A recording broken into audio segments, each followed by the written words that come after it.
দেখেছি মধুর হাসি সোনার বাংলা, আমি তোমায় ভালোবাসি।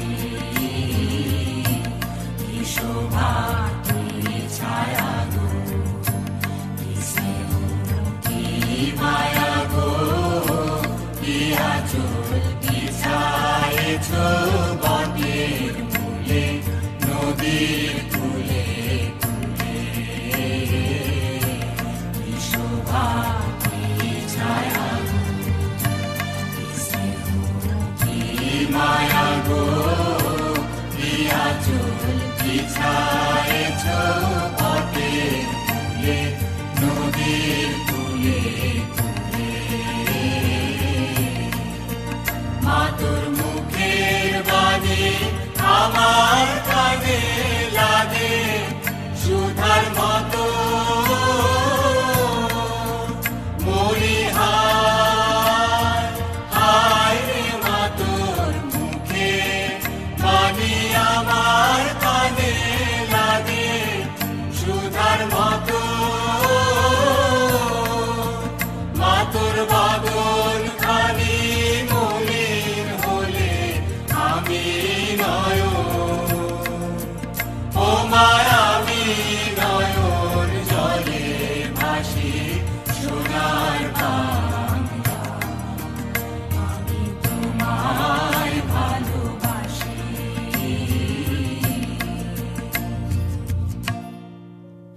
আমার সোনার বাংলা, আমি তোমায় ভালোবাসি। চিরদিন তোমার আকাশ, চিরদিন তোমার আকাশ, তোমার বাতাস আমার প্রাণে, ও মায় আমার প্রাণে বাজায় বাঁশি সোনার বাংলা, আমি তোমায় ভালোবাসি।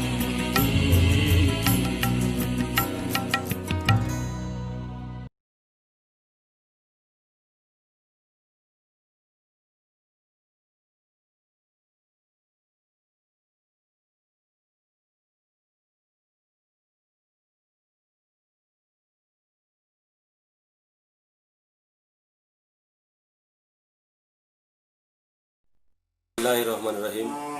আসসালামু আলাইকুম। প্রিয় শিক্ষার্থীরা, তোমরা সবাই কেমন আছো? আশা করি তোমরা সবাই ভালো আছো। নিশ্চয় আমিও ভালো আছি, আলহামদুলিল্লাহ। বিগত ক্লাসে ন্যায় আজকে আমি তোমাদের আস্থা এমপি অনলাইন হাই স্কুলে সবাইকে স্বাগতম।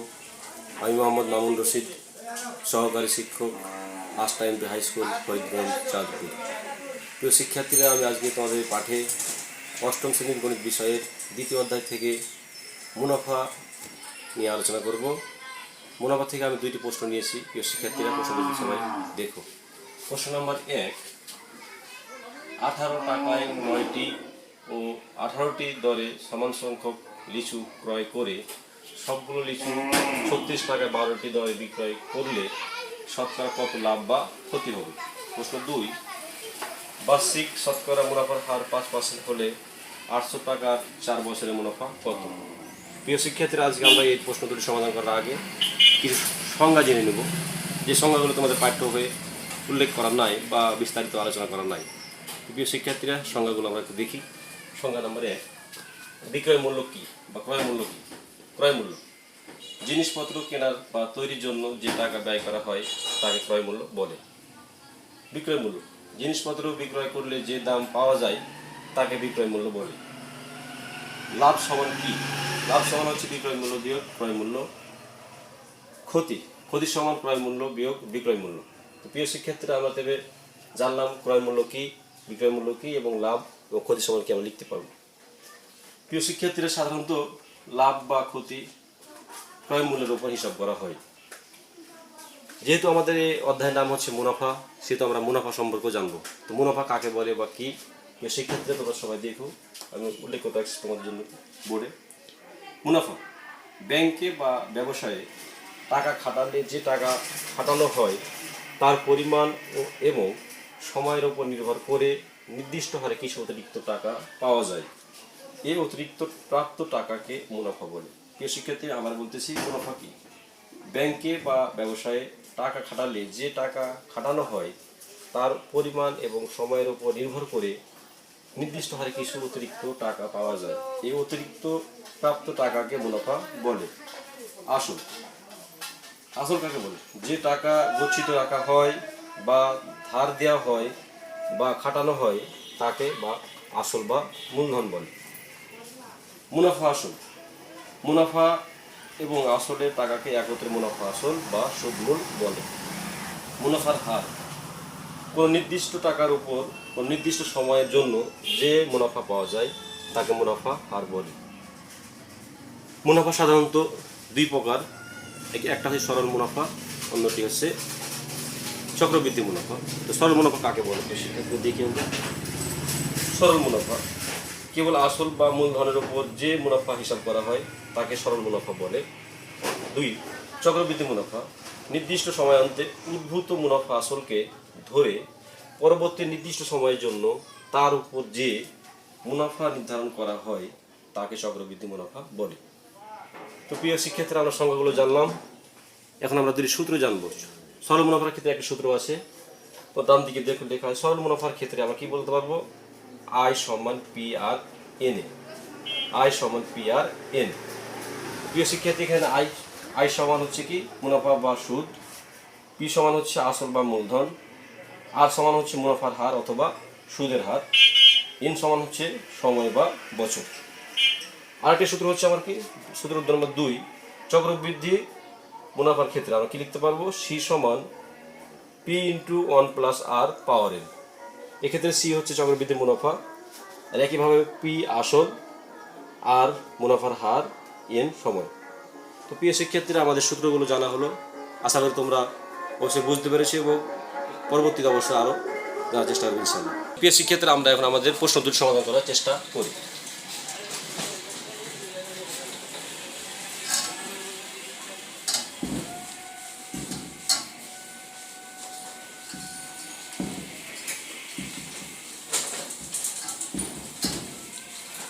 প্রিয় শিক্ষার্থীরা, তোমরা সবাই খাতা কলম নিয়ে রেডি থাকো। প্রশ্ন 1 কি বলতেছে? 36 টাকায় 9টি ও 18টি দরে সমান সংখ্যক লিচু ক্রয় করে সবগুলো লিচু 36 টাকায় 12টি দরে বিক্রয় করলে সরকার কত লাভ বা ক্ষতি হয়? তো প্রিয় শিক্ষার্থীরা, আমি সমাধানে যাচ্ছি। আমরা প্রথমে লিখতে পারবো কি?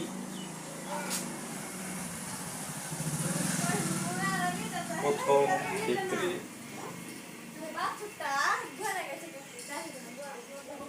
9টি লিচুর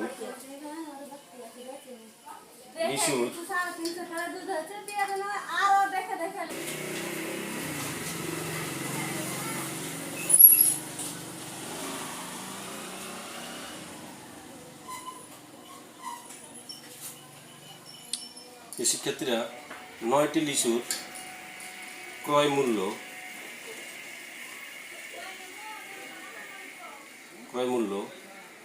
36 টাকা। 36 টাকা। অতএব একটি লিচুর ক্রয় মূল্য কত কম হবে না? কম হলে ভাগ 36 ভাগ 9। কত কত হয়? 9 কে 9, 4 9 36 সমান লিখতে পারবো কি? 4 টাকা। আবার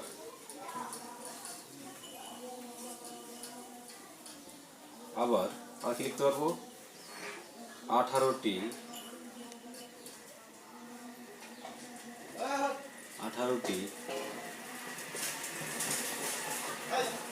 লিচুর ক্রয় মূল্য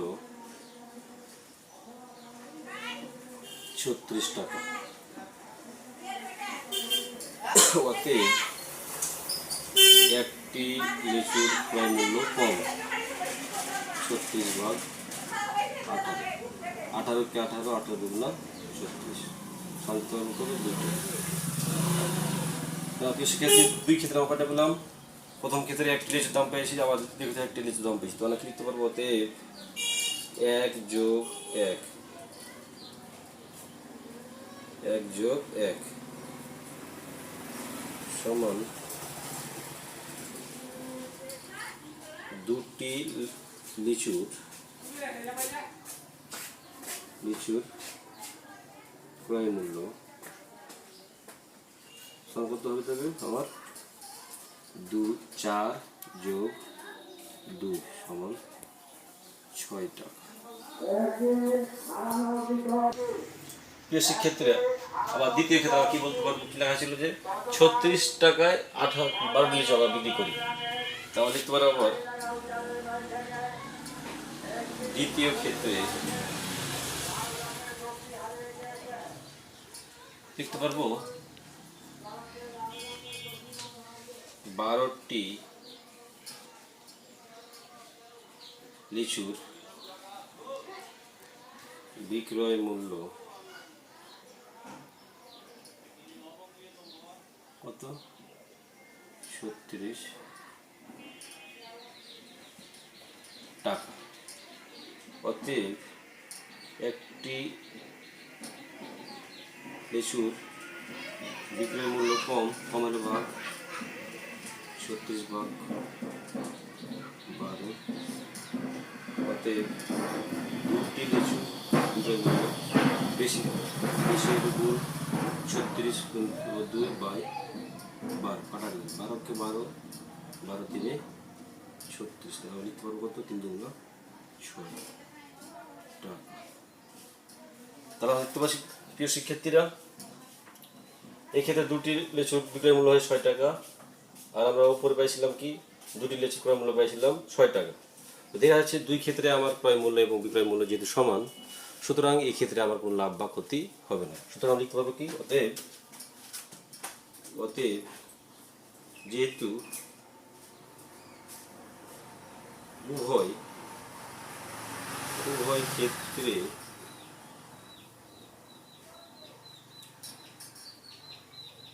মূল্য সমান,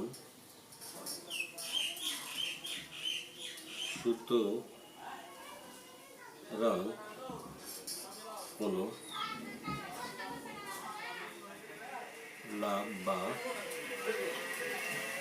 ক্ষতি হবে না। প্রিয় শিক্ষার্থী, আমি আবার বলতেছি অঙ্কটি। প্রশ্নটি ছিল আমার কি 36 টাকায় 9টি ও 18টি দরে সমান সংখ্যক লিচু ক্রয় করে সবগুলো 36 টাকায় 12টি দরে বিক্রয় করলে শতকরা কত লাভ বা ক্ষতি হবে।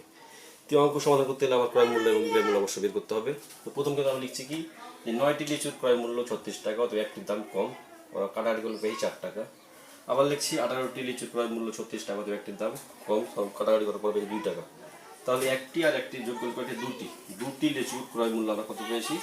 4 যোগ 2 সমান 6 টাকা। আবার আমরা দেখেছি দ্বিতীয় ক্ষেত্রে কি লিখেছি? দ্বিতীয় ক্ষেত্রে দেখা যাচ্ছে 12টি লিচুর বিক্রয় মূল্য 36 টাকা। তাহলে প্রশ্ন থেকে আমরা দেখতে পাচ্ছি 12টি লিচুর বিক্রয় মূল্য 36 টাকা, তো একটির দাম কম হলে ভাগ, দুইটির দাম বেশি তাহলে গুণ, কাটাকাটি করলে হয় 12কে 12, 12কে 36, 3 আর 2 গুণ করলে হয় 6। আমরা দেখি যে দুই ক্ষেত্রেই ক্রয় মূল্য এবং যেহেতু বিক্রয় মূল্য সমান, সুতরাং এই ক্ষেত্রে কোনো লাভ বা ক্ষতি হবে না। প্রিয় শিক্ষার্থীদের অঙ্কটি খাতায় উঠিয়ে গেল। আমি তোমাদের 2 নম্বর সমাধান যাচ্ছি।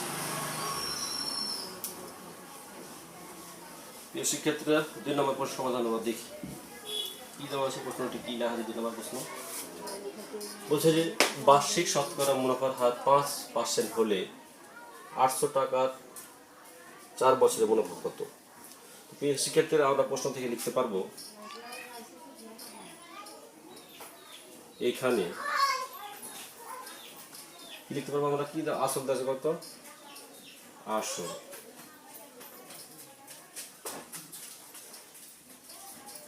এই সমান হচ্ছে আমার কত? 800 টাকা। আর কি দেওয়া আছে? আমার মুনাফার হার দেওয়া আছে। মুনাফার হার তাহলে কত? আমার 5%। সমান আমরা লিখতে পারবো কত? 5/100। আর কি দেওয়া আছে প্রিয় শিক্ষার্থী? সময়। সময়, এন সময় আমার দেওয়া আছে কত, 4 বছর। প্রিয় শিক্ষিত আমরা কি জানি, আমরা জানি না লিখতে হবে। অতএব আর কি চাই বলছি, 7 করা বার্ষিক মুনাফার হার কত, কত বছর বলে হবে, আমরা লিখতে পারবো অতএব মুনাফা সমান হট, মুনাফা আয় সমান হট। আমরা কি জানি শিক্ষার্থীরা, আয় সমান আমরা জানি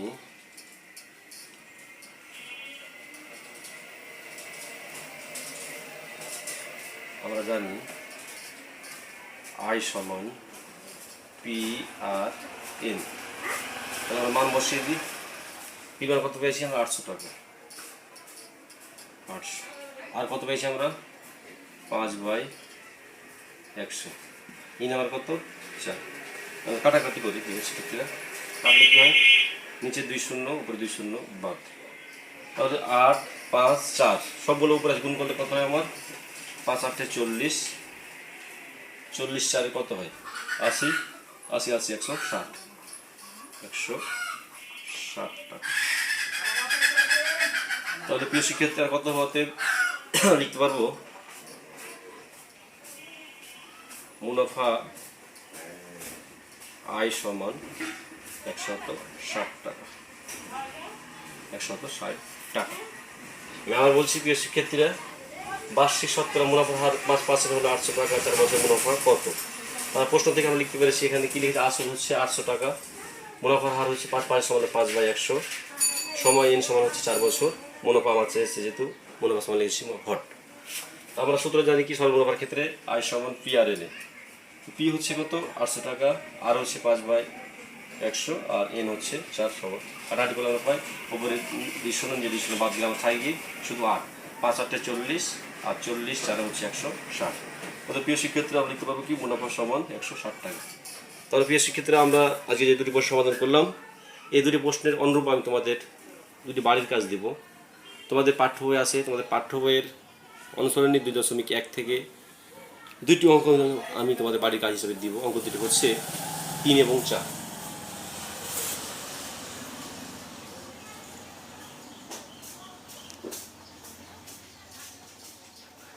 বাড়ির কাজ,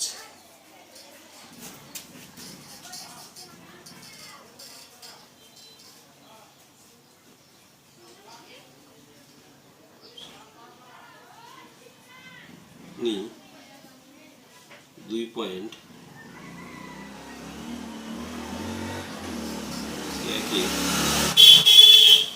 3 ও 4 নম্বর প্রশ্ন। শিক্ষার্থীরা আমার বলতেছি, তোমাদের বাড়ি কাজ হচ্ছে তোমাদের পাঠ্য বইয়ের অনুসরণী 2.1-এর 3 ও 4 নম্বর প্রশ্ন। আমি আজকে যে প্রশ্নটি সমাধান করছি ঠিক এই অনুরূপ তোমাদের দুটি প্রশ্ন তোমাদের পাঠ্য বই দেওয়া আছে, ইনশাআল্লাহ চেষ্টা করবে। আশা করি তোমরা অঙ্ক দুটি বুঝতে পেরেছো। আগামী ক্লাসের তোমাদের আমন্ত্রণ জানিয়ে আজকের মতো শেষ করছি। আল্লাহ হাফেজ। তোমরা সবাই সুস্থ থেকো, ভালো থেকো, নিরাপদে থেকো এবং নিজের স্বাস্থ্যের প্রতি খেয়াল রাখো। আসসালামু আলাইকুম।